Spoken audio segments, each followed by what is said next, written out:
तो देखो Euclid definition की हमने बात कर ली है, अब हम बात करते हैं इसके एग्जाम की। ठीक है, तो हेडिंग में आपने एग्जाम ही डाला है ना, तो फर्स्ट एग्जाम है इसका। फर्स्ट लिखो things which are equal to the same. Things वस्तुएं, things which are equal to the same, things are equal to one another, are equal to one another। क्या लिखा है यहां पर आपने?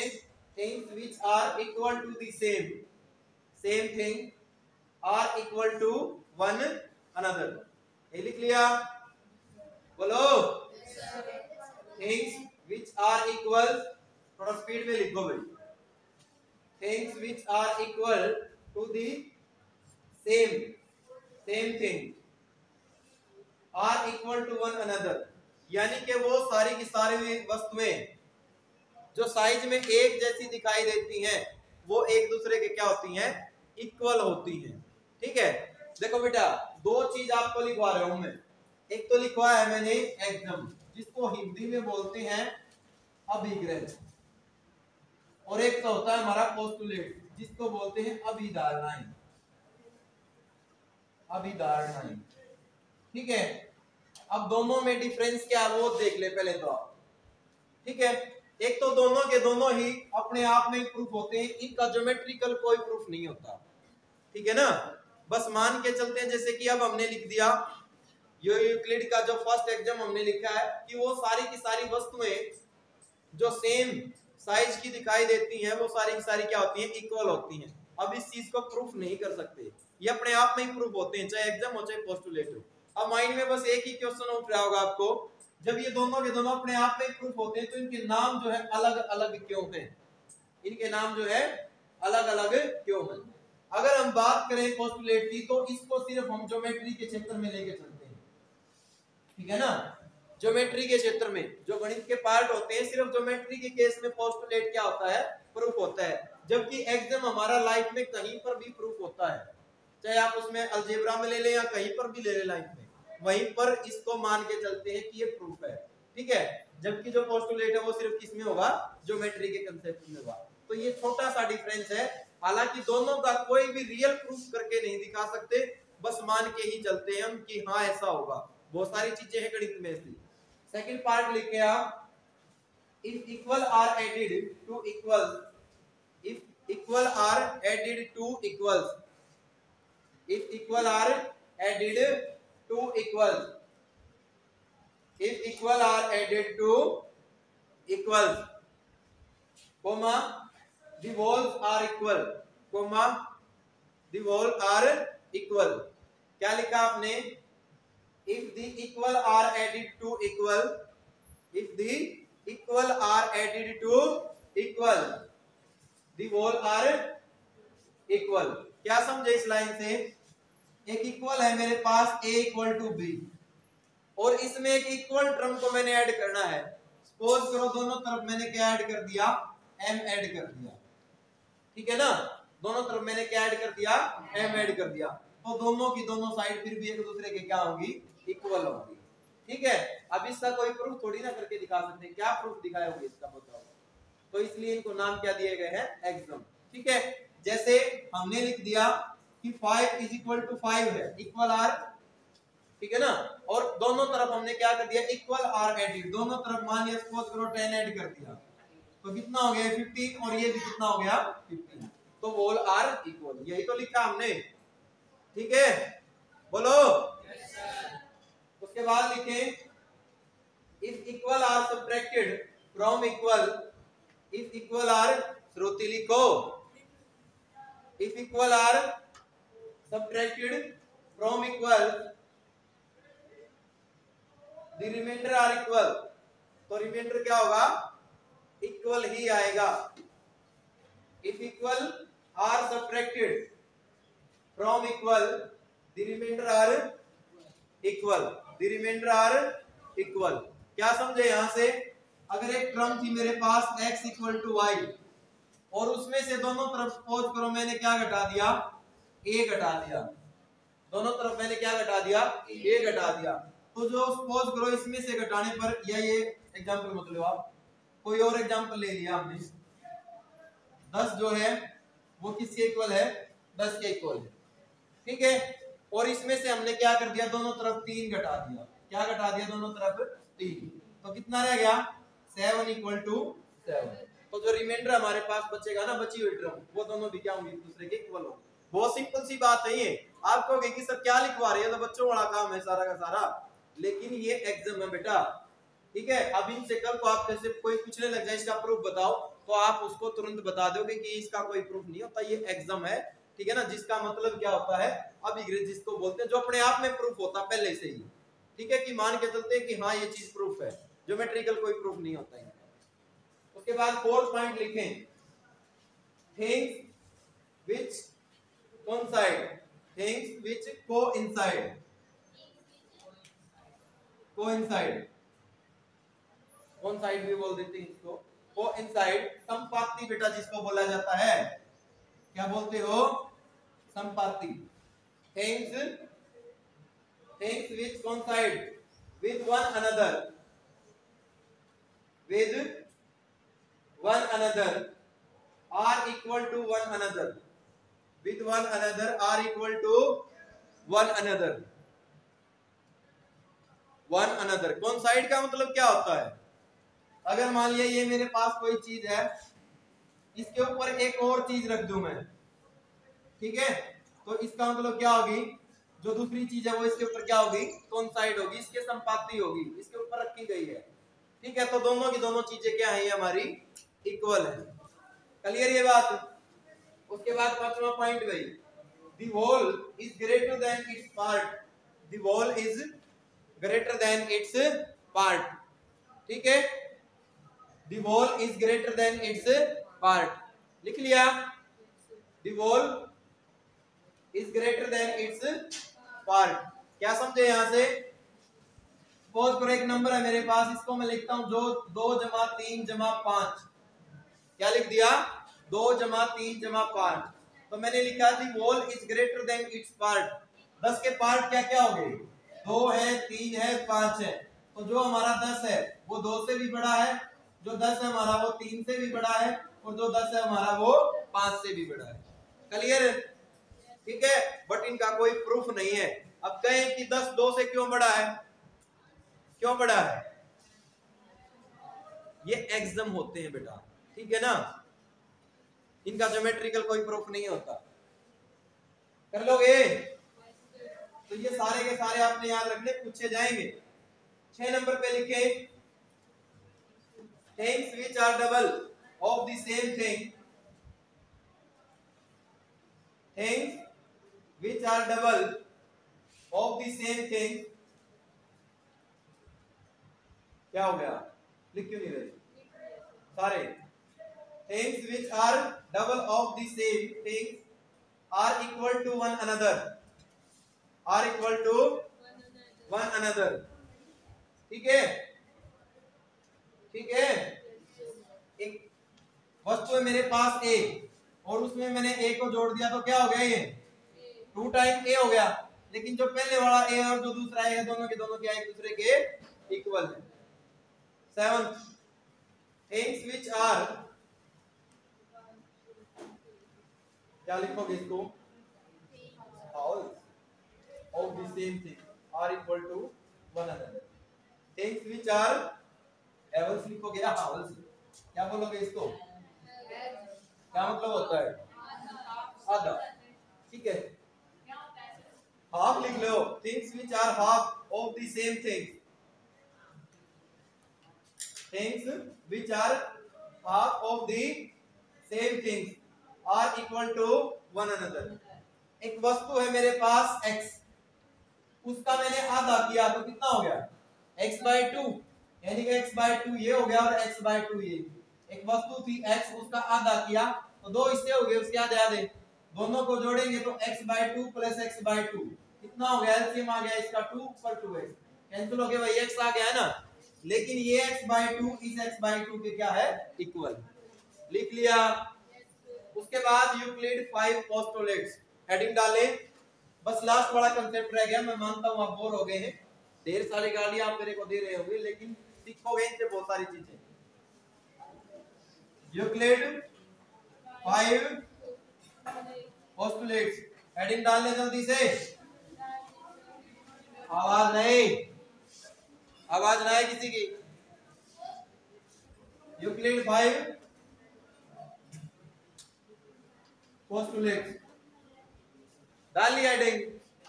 अब पोस्टुलेट जो होते हैं वो ज्योमेट्री के क्षेत्र में उनका प्रूफ होता है। देखिए करके भी दिखाएंगे अभी आपको। लिखो सबसे पहले पोस्टुलेट फर्स्ट, लिखें ए straight line, a straight line may be drawn, a straight line may be drawn from any one point, a straight line may be drawn, a straight line may be drawn from any one point to any other point, a straight line may be drawn from any one point to any other point।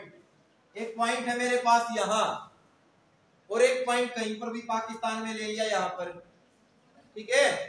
एक point हमने ले लिया हिंदुस्तान में और दूसरा कहां ले लिया, पाकिस्तान में। तो यहां से हम एक ये लाइन जो है क्या कर सकते हैं, ड्रॉ कर सकते हैं।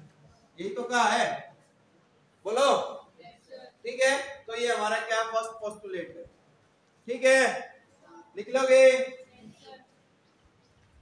सेकंड पोस्टुलेट लिखें,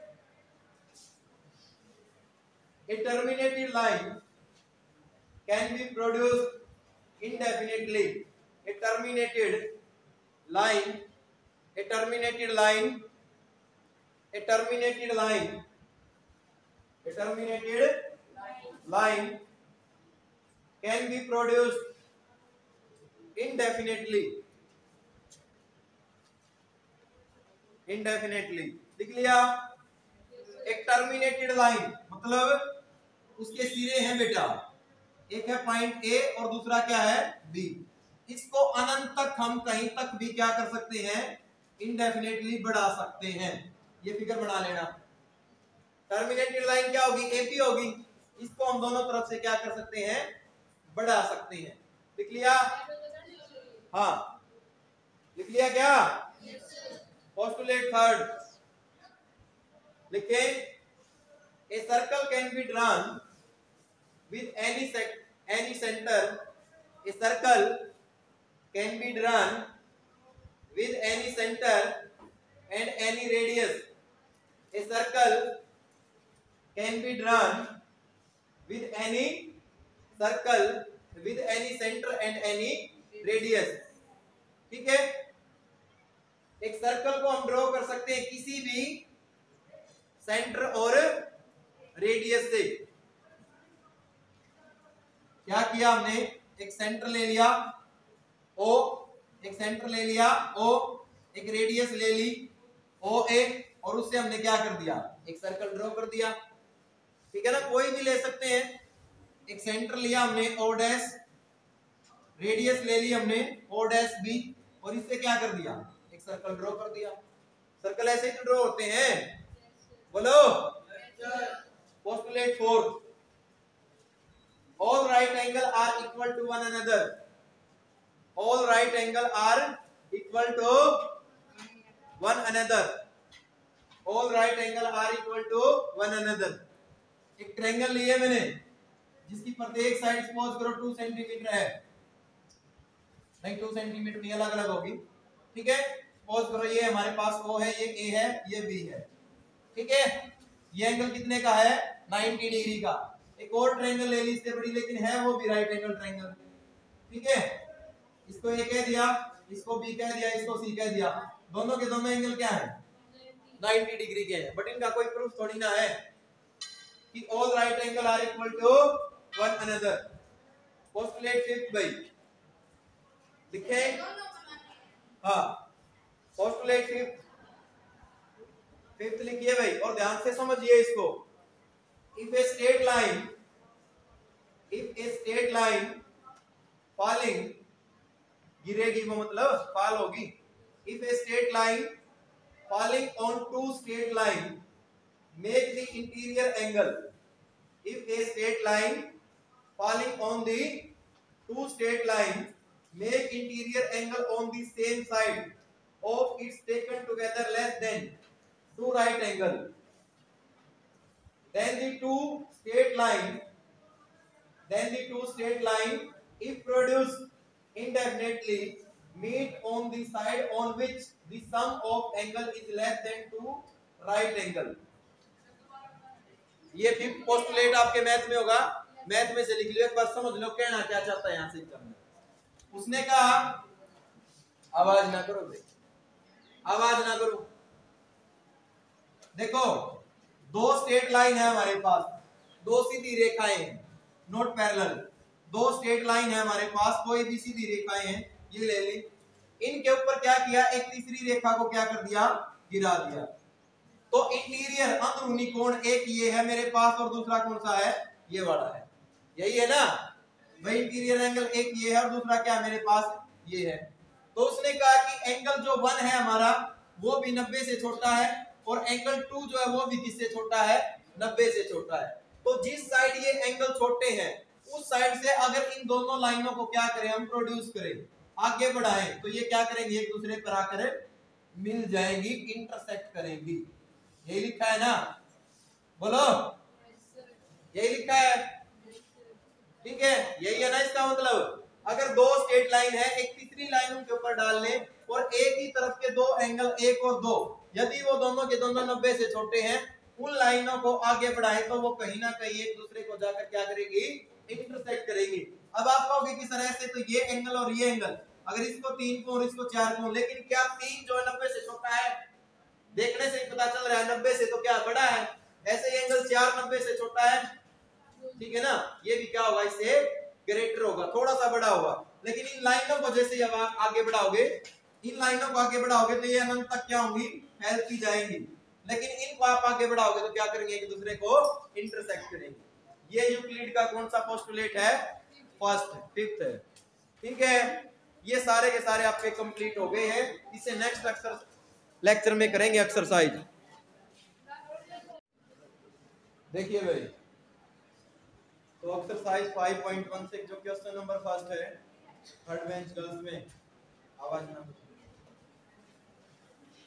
इसने कहा है कि which of the following statement are true and which are false, कि बताइए इनमें से कौन सी स्टेटमेंट ट्रू है और कौन सी फॉल्स है। Give reason for your answer, और आपने जो आंसर दिया है उसके लिए रीजन भी आपने देना है। देखिए इसका first part, only one line can pass through a single point, कि एक सिंगल पॉइंट से सिर्फ और सिर्फ हम एक रेखा पास कर सकते हैं, पहला पॉइंट। तो क्या ये कौन से ना, एक सिंगल पॉइंट ये है मेरे पास, ठीक है, और उससे वो कह रहा है कि एक ही लाइन जो है हम पास कर सकते हैं। तो ध्यान दीजिए एक लाइन ये है, ठीक है, एक लाइन ये ले ली, ये ले ले, ये ले ले,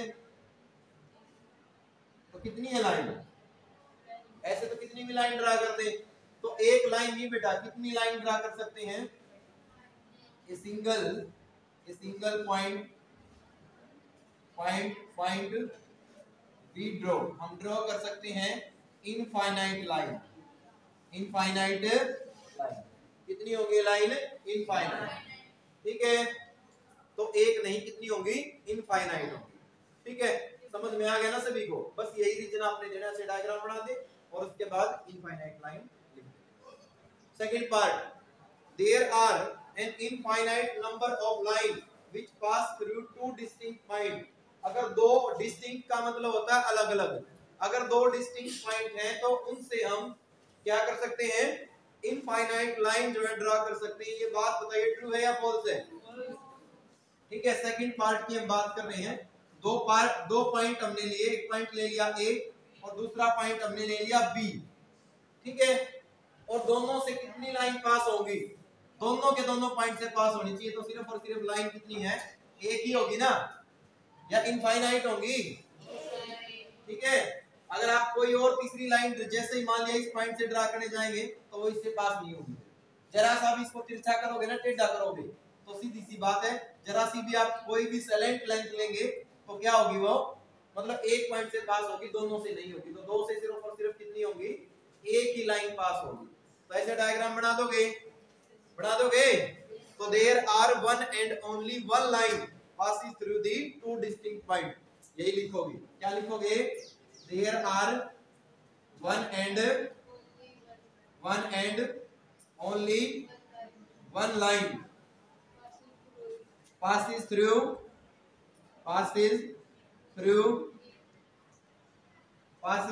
two distinct point। कर लोगे, बोलो, समझ में आ रहा है सभी को। उसके बाद देखिए third part, A terminated line can be produced indefinitely on the both the side.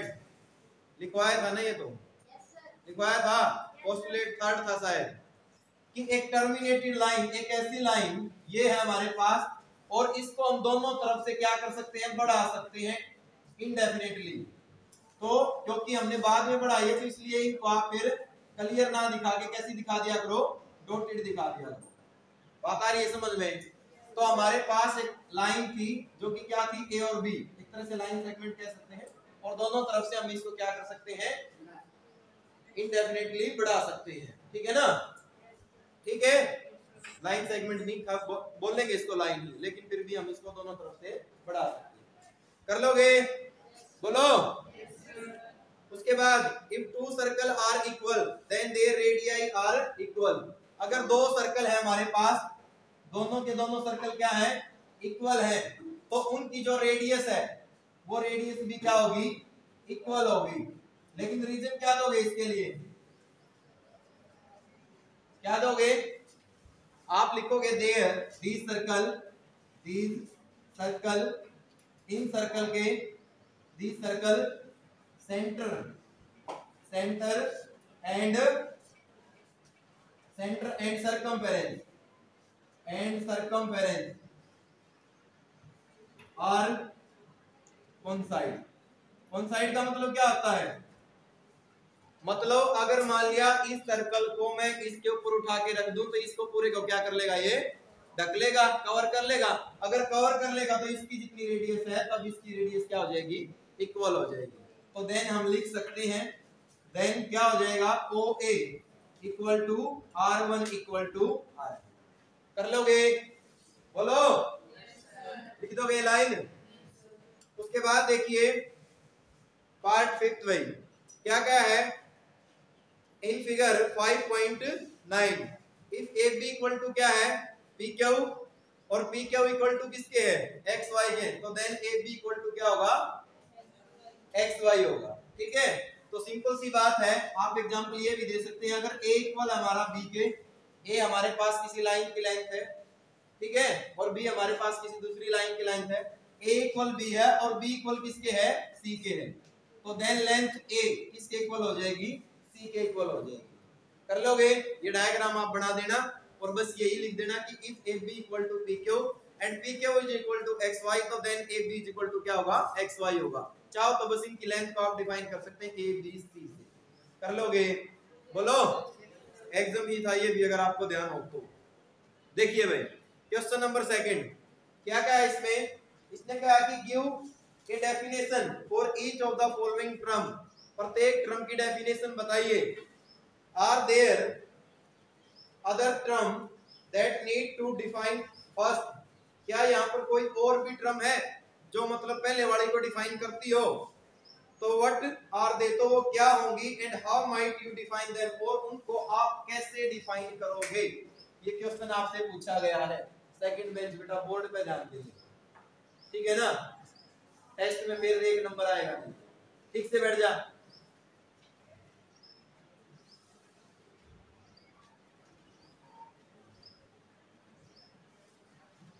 समझ में बात नहीं आती, 30 मिनट का लेक्चर होता है तुम्हारा, उसमें बोर हो जाते हो, आते किस लिए हो फिर स्कूल में। कौन सा क्वेश्चन सॉल्व करवा रहे हैं, सेकंड बेंच,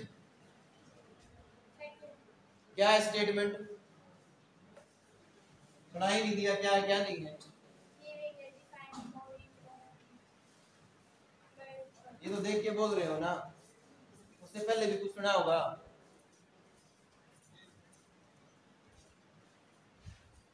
बैठिए, देखो तो हमने क्या करना है, डेफिनेशन देनी है बेइंग की, ठीक है। और इसके अलावा जो प्रॉपर डेफिनेशन होती है, क्या कोई और भी आप डेफिनेशन दे सकते हैं, तो वो भी आपने लिखनी है। तो क्या कहा है इसने फर्स्ट पार्ट में, पैरेलल लाइन, ठीक है। तो क्वेश्चन नंबर सेकंड है हमारा फर्स्ट पार्ट, अब पैरेलल लाइन, पैरेलल लाइन। अब पैरेलल लाइन की डेफिनेशन की हम बात करें तो क्या होगी पैरेलल लाइन की डेफिनेशन, क्या होगी, if perpendicular distance between two straight line, ठीक है ना। स्टेट की स्पेलिंग यही आएगी, कभी STATE लिख दो, राज्य जो होता है। स्टेट लाइन इज क्या होना चाहिए, सेम हो। अगर मान लिया दो हमारे पास स्ट्रेट लाइन है और उनके बीच का अगर मान लिया हम परपेंडिकुलर डिस्टेंस ले, जो यहाँ पर है, यहाँ पर है, यहाँ पर है, जितने भी ये परपेंडिकुलर डिस्टेंस है, अगर वो क्या हो, सेम हो, तो देन लाइन आर पैरेलल, तो then line are parallel to each other, तो एक दूसरे के क्या होंगी, पैरेलल होंगी, समानांतर होंगी, ठीक है।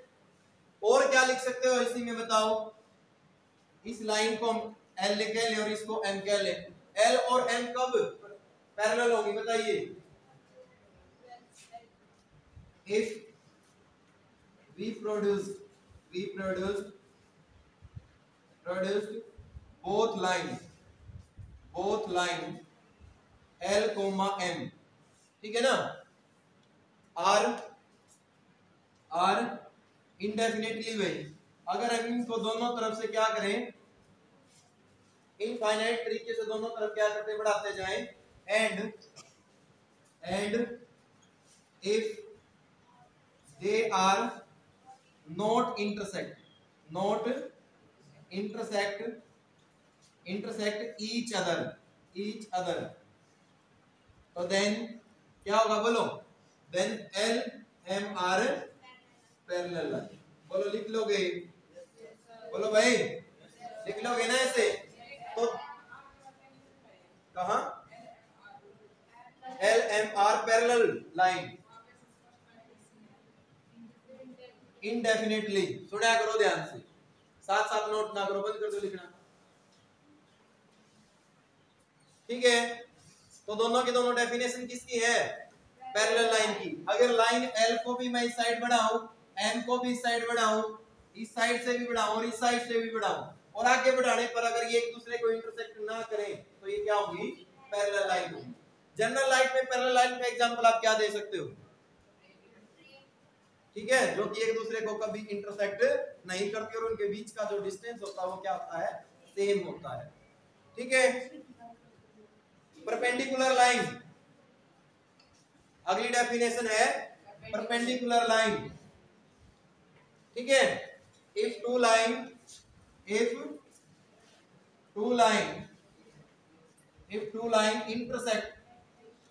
intersect each other at angle 90 degree, ठीक है।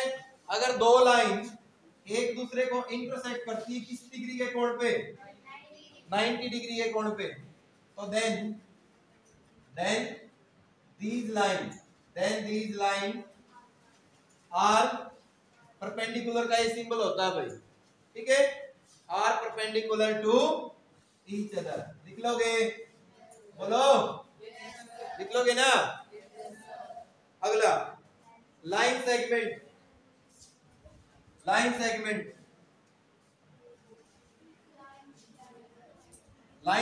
क्या लिखोगे,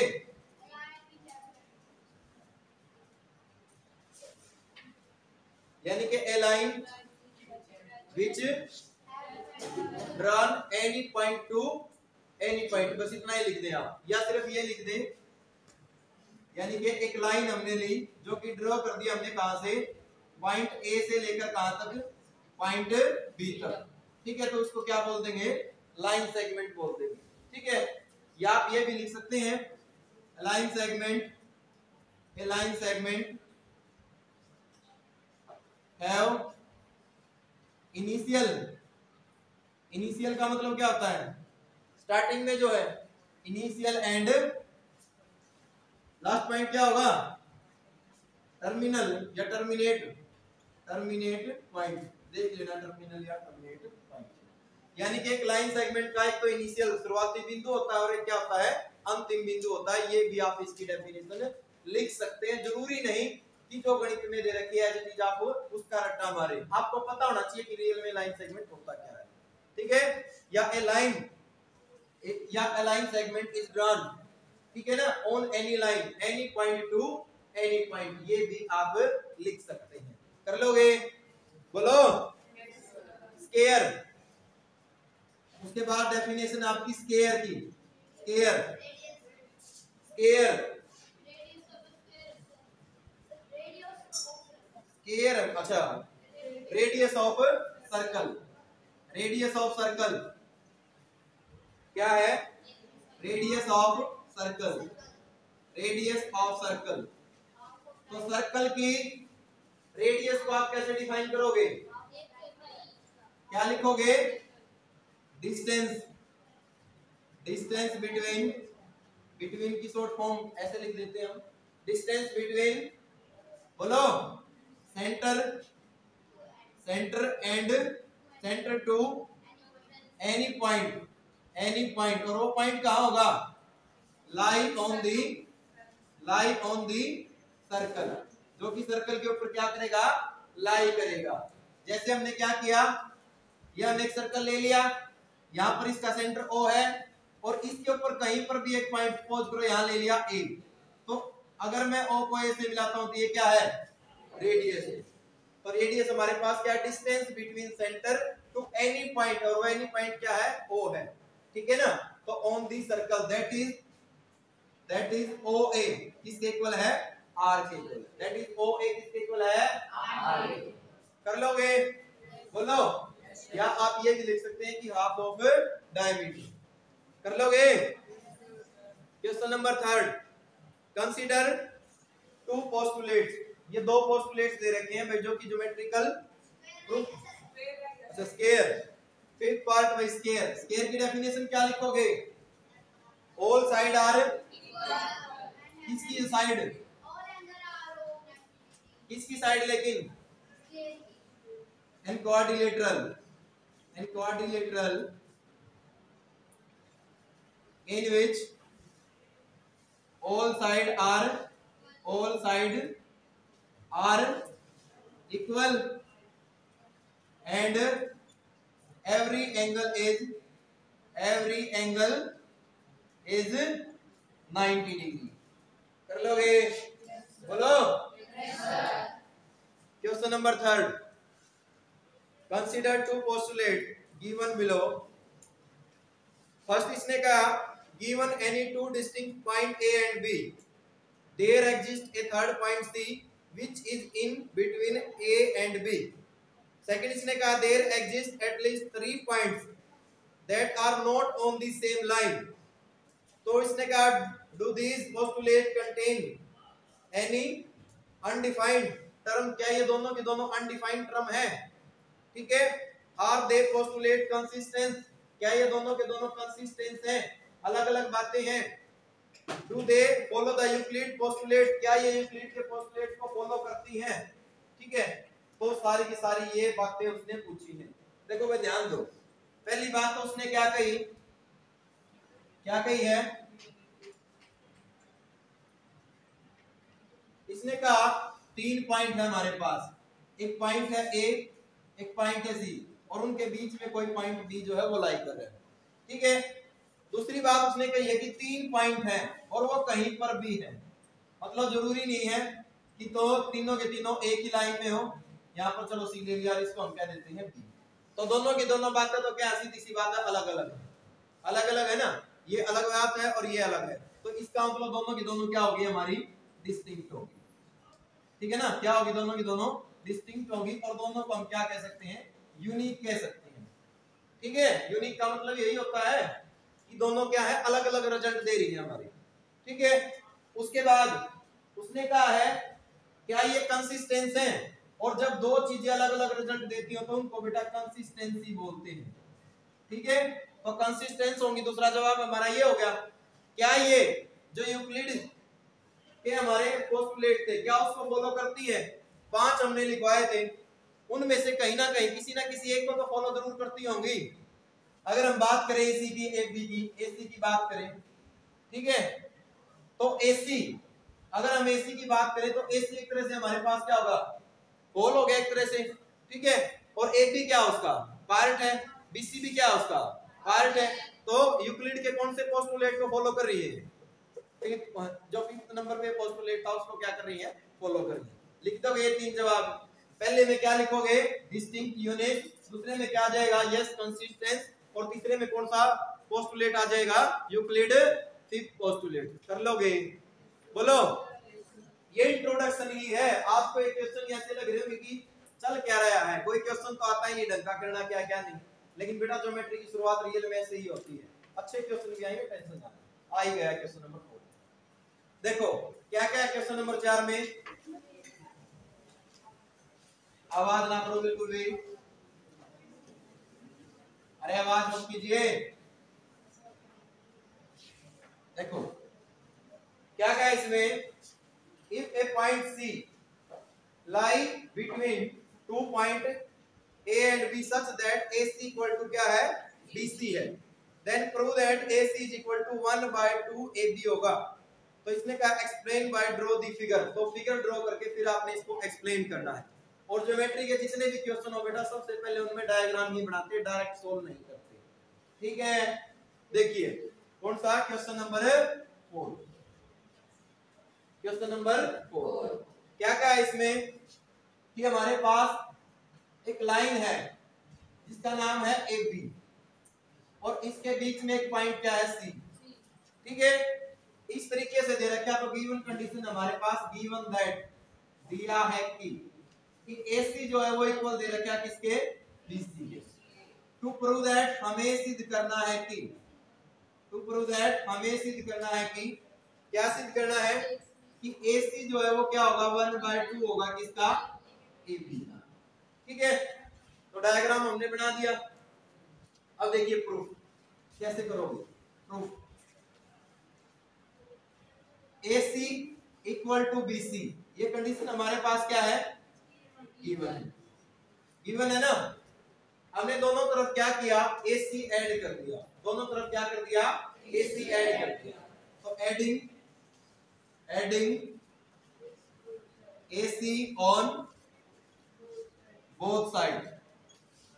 ठीक है, दोनों तरफ क्या कर दिया, AC को ऐड कर दिया। ठीक है, क्या हो गया, AC प्लस AC और BC किसके इक्वल हो गया, BC प्लस AC, यही हो गया ना। क्योंकि हमने एग्जाम में लिखा था कि दोनों तरफ कोई भी क्वांटिटी हम ऐड कर सकते हैं, सब्ट्रैक्ट कर सकते हैं, तो दोनों साइड क्या होंगी, इक्वल होंगी। अब एक बात बताइए, AC और AC कितना हो गया, 2 AC हो गया, और जो BC है ये वाला BC और प्लस में AC ये वाला ऐड कर दो, किसके इक्वल हो जाएगा, बोलो। BC ये है मेरे पास, ये लेंथ और ये लेंथ दोनों को जोड़ दिया, क्या बन गया, तो बता नहीं सकते ये क्या हो गया, ये AB हो गया ना। तो AC हमारा किसके इक्वल आ गया, AB/2। क्या इसको ये नहीं लिख सकते, AC is equal to 1/2 AB, लिख सकते हो ऐसा, बोलो कर लोगे। तो हेंस प्रूव, समझ में आ गया सभी को, बोलो भाई, किसी को समझ में ना आया हो बोलो। क्या किया, A/2 बेटा 2 है हमारे पास, कोई टर्म इस साइड मल्टीप्लाई में राइट हैंड साइड में लेके जाओगे तो कहां जाएगा, क्योंकि यही दिखाना था हमने इसलिए लेके गए। और ये कोई बात थोड़ी ना कि उस साइड क्यों लेके जा रहे हो, क्योंकि प्रूफ तो हमारा इसी से आएगा, इसके अलावा प्रूफ थोड़ी ना आ सकता है। ठीक है, नहीं लेके जाओगे तो प्रूफ नहीं होगा। हाँ और बोलो, बोलो, बस यही बात समझ में नहीं आई। कर लोगे? बोलो भाई। तो हो जाएगा क्वेश्चन नंबर 4। सभी के चेहरे उतरे हुए हैं, बेटर होगा।